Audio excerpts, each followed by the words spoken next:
आदाब नाज़रीन, खबरनामे में आपका इस्तकबाल है। मैं हूं रेशमा आपके साथ। आइए नजर डाल लेते हैं इस वक्त की हेडलाइंस पर।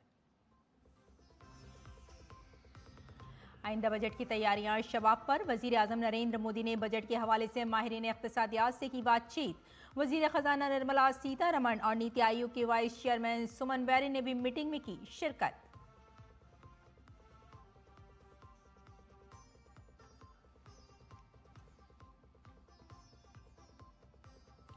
बीजेपी का मिशन बंगाल शुरू। कोलकाता में गरजे अमित शाह, बोले ममता हुकूमत से तंग आ चुके हैं लोग। अमित शाह का दावा, इस बार बंगाल में भी बनेगी बीजेपी की हुकूमत, दरअंदाजों को चुन चुन कर निकाला जाएगा।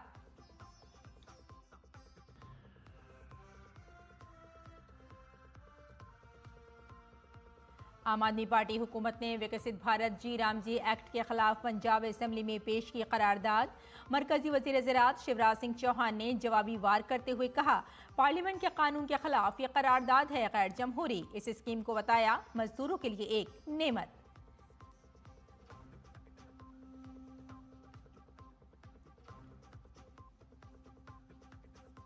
भारत की मुकामी परवाज ने नई हासिल की रफ्तार। मुकामी तौर पर तैयार करदा अगली नस्ल के हेलीकॉप्टर ध्रुव एनजी ने की पहली परवाज। हवाबाजी के मरकजी वजीर राम मोहन नायडू ने परवाज को दिखाई हरी झंडी। भारत को करार दिया दुनिया का तीसरा सबसे बड़ा घरेलू तैयारा बनाने वाला मुल्क।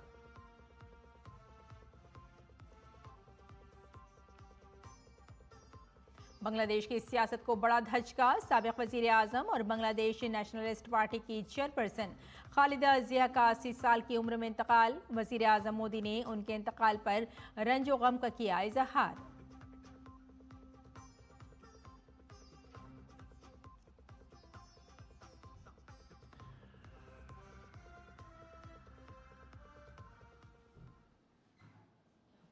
और आइए अब खबरों पर डालते हैं तफसील से नजर। वज़ीर आज़म ने मुल्क के सरकर्दा माहिरीन इख्तिसादियत के साथ बजट से पहले की मीटिंग की। ये मीटिंग दारुल हुकूमत दिल्ली में हुई। मीटिंग में वज़ीर ख़जाना निर्मला सीतारमण, नीति आयोग के वाइस चेयरमैन सुमन बैरी और कई माहिरीन इख्तिसादियत मौजूद थे। मुलाकात में आइंदा बजट पर तबादला ख्याल किया गया।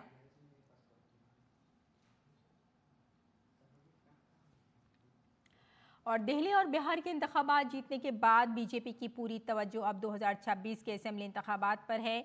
वजीर दाखिला अमित शाह इस वक्त मगरबी बंगाल के दौरे पर हैं। कोलकाता में एक प्रेस कॉन्फ्रेंस के दौरान अमित शाह ने वजीर आला ममता बनर्जी पर सख्त हमला किया। उन्होंने इल्जाम लगाया कि ममता बनर्जी हुकूमत बंगाल में दरअंदाजी को रोकने में नाकाम रही है। अमित शाह ने कहा कि अगर बीजेपी रियासत में हुकूमत बनाती है तो दरअंदाजों को चुन चुन कर निकाल दिया जाएगा।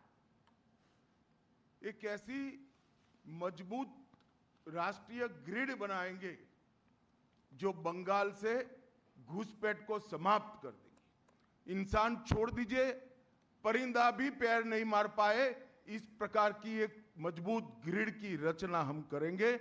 और न केवल घुसपैठ रोकेंगे, सारे घुसपैठियों को चुन चुन कर भारत के बाहर निकालने का काम भी भारतीय जनता पार्टी की बंगाल सरकार करेगी। वजीर दाखिला अमित शाह ने टीएमसी हुकूमत पर इल्जाम लगाया कि उसने पिछले 15 सालों में बंगाल में दरअंदाजी, बदउनवानी, गलत हुक्मरानी और शहरियों में खौफ और बेचैनी का माहौल पैदा किया है। ममता बनर्जी के नेतृत्व में भ्रष्टाचार के कारण पूरे बंगाल का विकास एक प्रकार से थम गया है।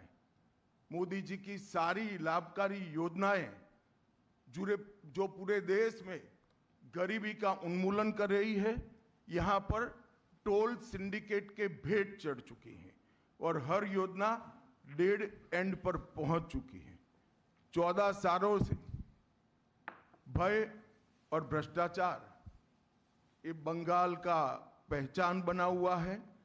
बीजेपी सरकार का संकल्प 15 अप्रैल 2026 के बाद जब भाजपा सरकार बनेगी, बंग गौरव, बंग संस्कृति, उसके पुनर्जागरण की हम फिर से शुरुआत करेंगे। मरकजी वजीर मुमलिकत और बंगाल बीजेपी के सदर सुकांत मजुमदार ने मगरबी बंगाल में SIR से मुताल्लिक पेशरफ्त के सिलसिले में ममता बनर्जी पर संगीन इल्ज़ाम लगाया है। उन्होंने कहा कि ममता बनर्जी इलेक्शन कमीशन की निगरानी के बगैर इंतखाबात कराना चाहती हैं, लेकिन किसी को मनमानी करने की इजाज़त नहीं दी जाएगी। इंतखाबात इलेक्शन कमीशन के कवायद के मुताबिक ही होंगी। तृणमूल कांग्रेस के जो लोग आए थे उनका डिमांड क्या है? उनका डिमांड है कि इलेक्शन कमीशन हमें नहीं चाहिए, मतलब वो इलेक्शन कराना चाहती है विदाउट इलेक्शन कमीशन। तो ये ममता बनर्जी का भाई मोटो है। इलेक्शन कमीशन का नियम के अनुसार सब कुछ होगा। अभिषेक बनर्जी की जमींदारी नहीं है, उनकी जमींदारी उनके घर में हो सकती है, बाकी जगह पे नहीं चल सकती। पंजाब में आम आदमी पार्टी की हुकूमत ने आज रियासती असेंबली में विकसित भारत जी राम जी एक्ट के खिलाफ एक करारदाद पेश की, जिसमें बीजेपी की क़यादत वाली मरकजी हुकूमत पर मनरेगा को ख़त्म करने की कोशिश करने का इल्ज़ाम लगाया। देही तरक्की और पंचायत के वजीर तरुणप्रीत सिंह सौन ने एक रोज़ा असेंबली इजलास के दौरान ऐवान में बहस के लिए करारदाद पेश की। इसमें सिफारिश की गई कि रियासती हुकूमत इस मामले को मरकजी हुकूमत के साथ हल करे, ताकि मनरेगा की मांग और हुकूक पर मबनी और मुकम्मल तौर पर मरकजी स्पॉन्सर शुदा ढांचे को बरकरार रखा जा सके। करारदाद में मरकजी हुकूमत से भी मुतालबा किया गया है कि वो विकसित भारत जी राम जी एक्ट के इन दफात पर नजरसानी करे जो रियासतों पर गैर जरूरी माली बोझ डालते हैं। मरकजी ज़राअत और देही तरक्की के वजीर शिवराज सिंह चौहान ने पंजाब में विकसित भारत जी राम जी कानून के खिलाफ एहतजाज करते हुए असेंबली इजलास बुलाने को वफाकी ढांचे की बुनियादी रूह के खिलाफ बताया। उन्होंने कहा कि आइन पार्लियामेंट को कानून बनाने का इख्तियार देता है और उन्हें नाफिज करना मरकजी और रियासती हुकूमतों की जिम्मेदारी है। पंजाब सरकार या पंजाब विधानसभा में जो बाकी दल कर रहे हैं, ये अलोकतांत्रिक है, अमर्यादित है, संविधान की मूल भावना के खिलाफ है, ये अंध विरोध है। हमें तो केवल विरोध करना है, इसके लिए विरोध करेंगे। आप चर्चा में जवाब ना सुनो और प्रतिपक्ष इतना जिम्मेदार हो जाए, विशेषकर कांग्रेस, कि इतने महत्वपूर्ण बिल पर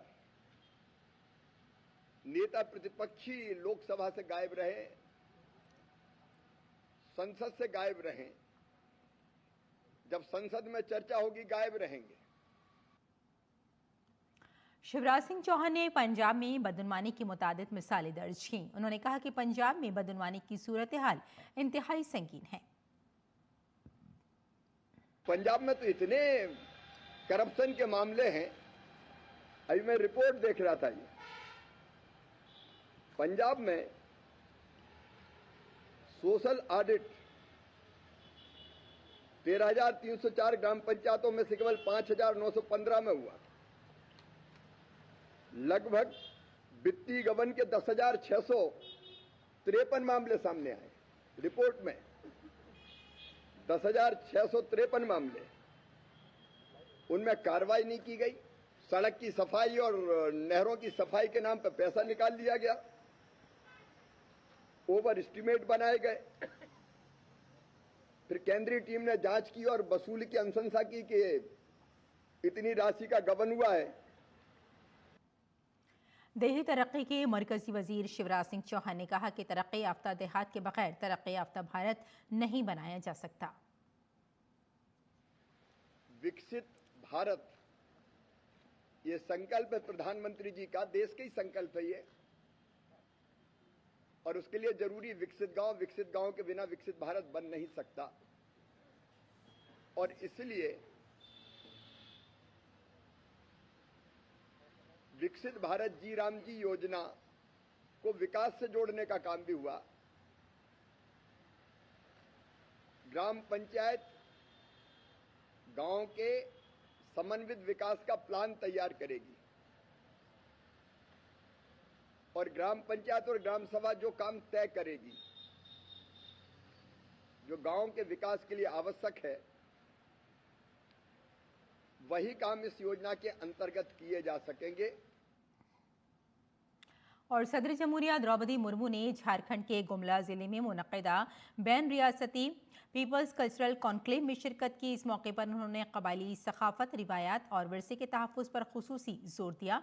तकरीब से खिताब करते हुए सदर मुमलिकत ने कहा कि नौजवान नस्ल और आने वाली नस्लों को कबाइल और बिरादरियों की रिवायात से मुंसलिक रखना इंतहाई ज़रूरी है। उन्होंने कहा कि कबायली मुआशरे की शनाख्त और विरसे को महफूज रखते हुए नौजवानों को भी जदीद तरक्की के सफ़र पर तेज़ी से आगे बढ़ना होगा।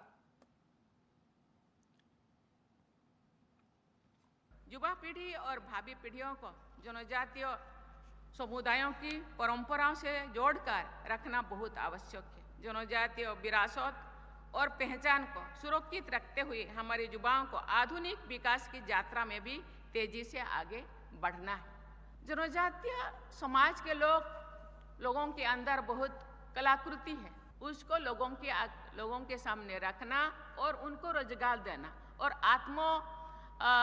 सम्मान बढ़ाना और आत्मनिर्भर बनाना सरकार का कर्तव्य है। और भारत की देसी हेलीकॉप्टर की तरक्की में आज एक नया बाब लिखा गया है। देसी शनाख्त के एडवांस्ड लाइट हेलीकॉप्टर ध्रुव के नए और एडवांस सिविलियन वर्जन ध्रुव नेक्स्ट जनरेशन ने आज अपनी पहली परवाज भरी। शहरी हवाबाजी के मरकजी वजीर राम मोहन नायडू ने पहली परवाज को झंडी दिखाकर रवाना किया। इससे पहले उन्होंने बेंगलुरु में HAL के हेलीकॉप्टर डिवीजन में जदीद तरीन ध्रुव हेलीकॉप्टर के लिए पूजा की।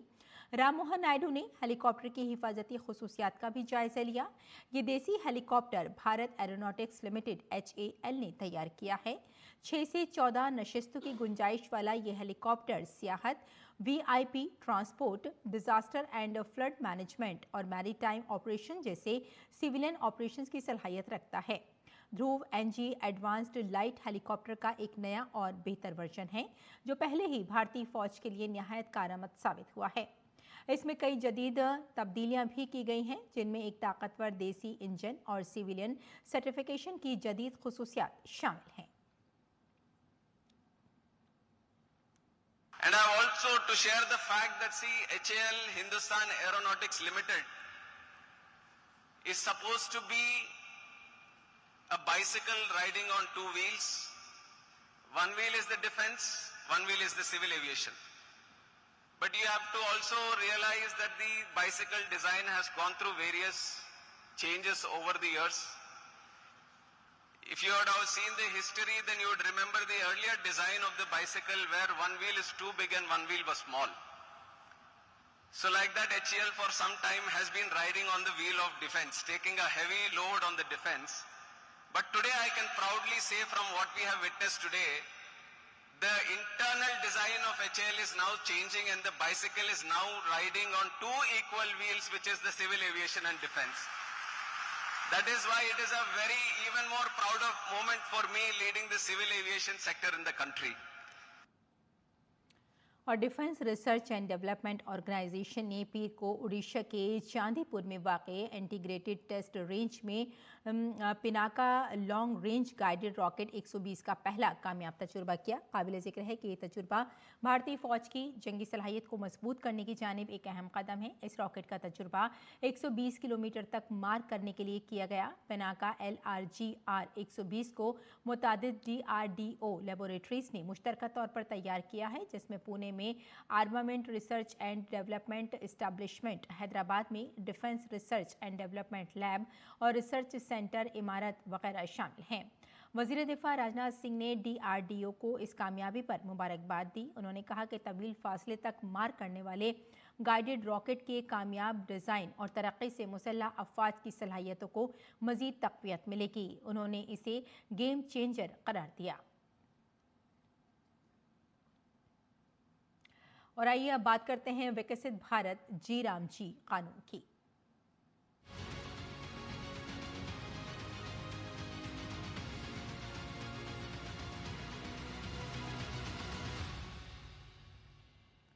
उत्तराखंड के लोगों ने विकसित भारत जी राम जी स्कीम पर अपनी खुशी का इजहार किया है। उनका कहना था कि ये स्कीम अब पहले से ज़्यादा रोजगार के मौके फराहम करेगी। उन्होंने इसके लिए PM नरेंद्र मोदी का शुक्रिया अदा किया। जो मनरेगा जो काम था गांव में वो 100 दिन का था और अब मोदी जी ने उसे 125 दिन का कर दिया है और इसमें हमारी जो गांव की महिलाएं हैं काफ़ी अच्छा काम करती है, उन्हें काफ़ी हेल्प मिलती है। जैसे कि गांव में आपको पता ही है कि कोई रोजगार के साधन नहीं है, तो मनरेगा रोजगार का बहुत बड़ा साधन है गाँव की महिलाओं के लिए। पहले 100 दिन मनरेगा की दिहाड़ी करी जाती थी ग्रामीण द्वारा, और अब वही ये दिहाड़ी अब 125 दिन है, जिसका एक ग्रामवासियों के लिए भी फायदा है कि जो 125 दिन अब वो काम कर सकते हैं साल भर में। और इसका सबसे बड़ा फायदा है कि पहले मनरेगा में कुछ ही कार्य किए जाते थे, अब बहुत सारे कार्य मनरेगा के द्वारा किए जा रहे हैं। पहले जो मनरेगा नाम से थी उसमें केवल 100 दिन का रोजगार था, अब 125 दिन का कर दिया गया है। और कुछ काम ऐसे थे जो कि गांव में कम काम थे, उसमें काम बढ़ा दिए गए हैं। तो मैं समझता हूँ इस योजना से और मजदूरों को और अधिक फायदा होगा। एक परिवार को पहले केवल 100 दिन का रोजगार मिलता था, अब 125 दिन का मिलेगा, इस हिसाब से भी फायदा होगा। दूसरी बात, जो काम बढ़ाए गए हैं, पहले तो बहुत कम काम थे इसमें, अब थोड़ा कामों की संख्या बढ़ाई गई है। तो ये थी नाजरीन विकसित भारत जी राम जी कानून से मुताल्लिक खबरें।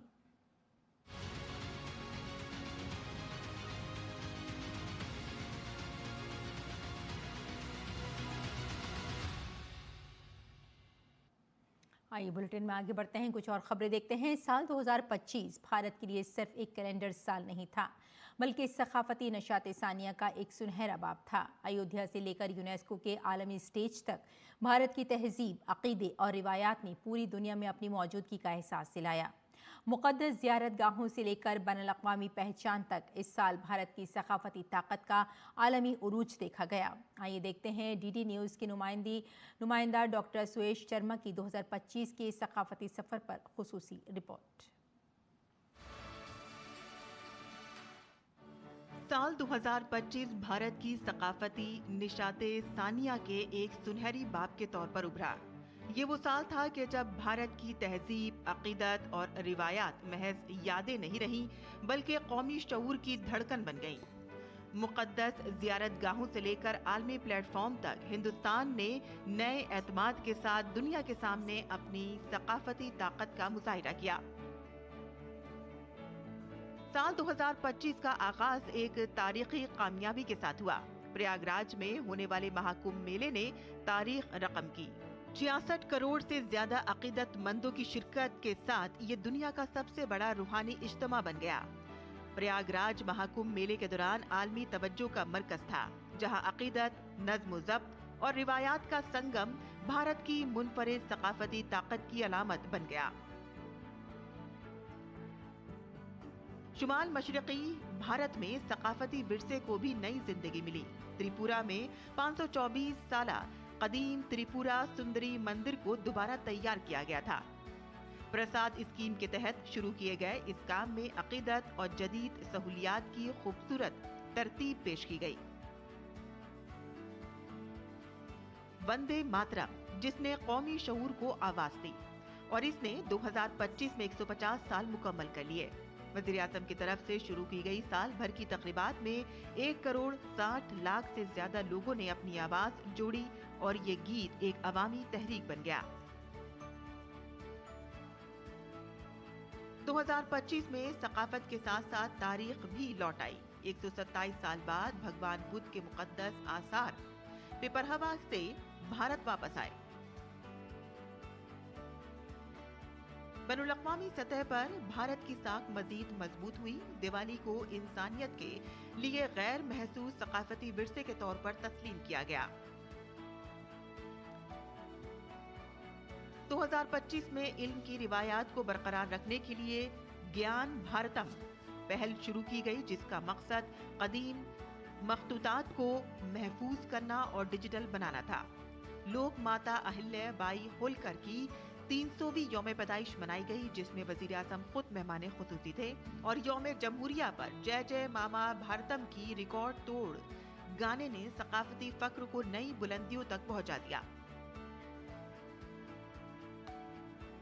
अयोध्या में 25 नवंबर 2025 को एक और तारीखी लम्हा सामने आया कि जब वजीर आज़म ने श्री राम जन्मभूमि मंदिर में भगवा परचम लहराया। ये सिर्फ एक मजहबी रस्म नहीं थी, बल्कि 500 साल के अकीदत, जद्दोजहद और अज़्म की इंतहा की अलामत थी। साल 2025 ये संदेश देकर के गया कि भारत की संस्कृति केवल अतीत की विरासत नहीं, बल्कि वर्तमान की शक्ति और भविष्य की दिशा है।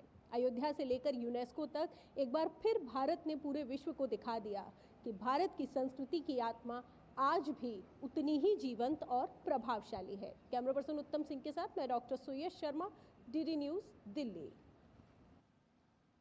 और गैर मुल्की खबरों में बांग्लादेश की साबिक वज़ीर आज़म बेगम खालिदा ज़िया इंतकाल कर गई हैं। वो काफ़ी अरसे से बीमार थीं। बेगम खालिदा ज़िया बांग्लादेश की मुमताज़ सियासतदान और मुल्क की साबिक वज़ीर आज़म थी। वो बांग्लादेश के साबिक सदर ज़ियाउर रहमान की अहलिया थीं। अपने शौहर के इंतकाल के बाद खालिदा ज़िया ने फ़ाल सियासत में कदम रखा।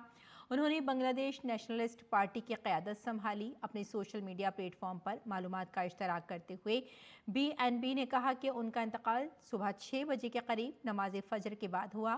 बांग्लादेश में इस वक्त सियासी हलचल है। मुल्क में आम इंतखाबात का ऐलान कर दिया गया है, जिसमें हिस्सा लेने के लिए खालिदा ज़िया के साहिबजादे तारिक रहमान तकरीबन 17 साल बाद वतन वापस पहुंच गए हैं।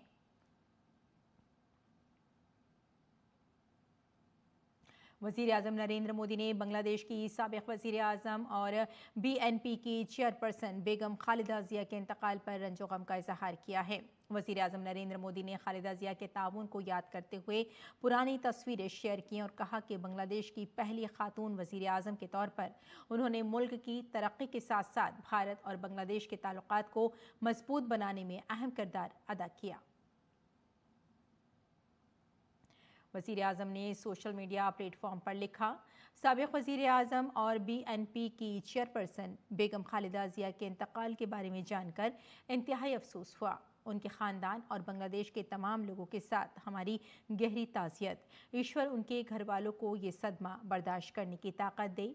बांग्लादेश की पहली खातून वज़ीर आज़म के तौर पर बांग्लादेश की तरक्की के साथ साथ भारत बांग्लादेश ताल्लुकात में उनके अहम शराकत को हमेशा याद रखा जाएगा। मैं 2015 में ढाका में उनके साथ अपनी मुलाकात को बहुत गर्मजोशी से याद करता हूँ। हमें उम्मीद है कि उनका विजन और उनकी विरासत हमारी शराकत दारी की रहनुमाई करती रहेगी। ईश्वर उनकी रूह को सुकून दे।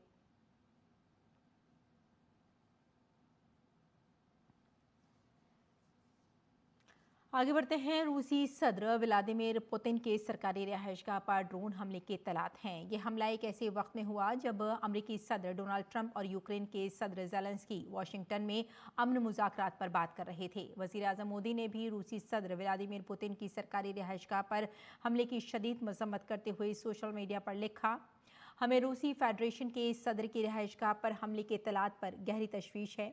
अमन के लिए जारी सिफारती कोशिशें दुश्मनी के खात्मे और अमन के हुसूल का सबसे मौसर रास्ता है। हम तमाम मुताल्लिक़ा फ़रीक़ों से गुजारिश करते हैं कि वो इन कोशिशों पर तवज्जो मरकूज़ रखें और किसी भी ऐसी कार्रवाई से गुरेज करें जो उनको नुकसान पहुँचा सके। वज़ारत ख़ारजा ने भारत में अक़लियतों की सूरत हाल पर पाकिस्तानी वज़ारत ख़ारजा के तर्जुमान के तबसरे को वाज़े तौर पर मुस्तरद कर दिया है। मीडिया के सवालात का जवाब देते हुए वज़ारत ख़ारजा के सरकारी तर्जुमान रणधीर जायसवाल ने कहा कि इस मामले में मायूस कुन ट्रैक रिकॉर्ड वाले मुल्क के तबसरे नाकाबिल कबूल हैं। उन्होंने कहा कि पाकिस्तान में मुख्तलिफ मज़ाहिब की अक़लियतों पर हौलनाक और मुनज़्ज़म ज़ुल्म सितम एक मुस्लिमा हकीकत है। तर्जुमान ने वाज़ेह किया कि उंगली उठाने से पाकिस्तान की हकीकत छुप नहीं सकती है।